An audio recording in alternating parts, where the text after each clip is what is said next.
After 100 years, malamang-lamang wala na tayo dito sa mundo. Lahat ng napundar natin, itong bahay, mga sasakyan, investments, mga ipon sa bangko, mga pautang, lahat ng mga valuables, ang ating mga alahas, mga kagamitan, iiwanan natin lahat. Itong mga damit natin, ipapamigay na lang. Iukay-ukay na lang. Or itatapon na lang. Lahat ng bagay, lahat ng buhay ay lumilipas. Kaya nga, don't take life seriously. Enjoy life. Kasi we only live once. Isang beses lang tayo mabubuhay. So, we should aim for quality life. Yung maraming yumaman nga, naging successful, natupad nila yung pangarap nila, pero hindi nila na-enjoy.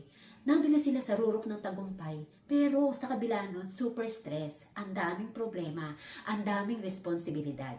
Alam mo ba friends, na bawat investment ay may kaakibat na responsibilidad. Kaya nga, importante na matutunan nating hindi maging attached or yung masyado tayong nakadepende sa tao, sa bagay. Kasi lahat naman friends, iiwan natin. Aim natin ang quality life. Kasi karamihan ngayon friends, ano ang focus? Parang competition, paligsahan, payamanan, paramihan ng investments, paramihan ng ipon sa bangko. Kapag hindi ka mayaman ay maliit na yung value mo, yung pagkatao mo, o ang pagtrato sa'yo ng tao.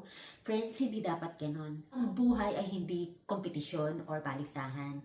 We should enjoy the journey. Kumbaga, kung tayo ay nasa kalsada, kanya-kanyang sasakyan, hindi natin kailangan magpaunahan. Kasi lahat tayo dadating tayo doon sa ating destinasyon. Enjoy the ride. Lalo na kapag kasama mo ang family mo sa sasakyan, enjoy the view. Magkwentuhan kayo, magchikahan kayo, magtawanan. Hindi yung pag kami nag-overtake sa'yo, talagang naman, hindi ka papayag, uunahan mo din. Kapag ka ang focus mo ay maunahan siya, mabalikan siya, nako friends, wala na yung focus mo sa family mo, hindi mo na sila ma-enjoy. Iinit na yung ulo mo. Kaya nga, let us all be wise kung paano natin gugugulin ang bawat oras at araw ng buhay natin sa mundo. Let's aim for quality life. Enjoy natin ang pera natin. Enjoy natin yung pinaghirapan natin. Not to impress other people, but to take care of ourselves. To treat ourselves. To love ourselves. Tayo yung una nating mamahalin.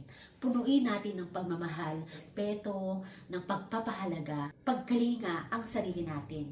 Why? Kasi we cannot give what we do not have. Pero pag puno tayo ng pagmamahal sa ating sarili, puno tayo ng compassion, respect, ng self-worth, yun ang maibibigay natin. Yun ang magiging treatment natin sa iba.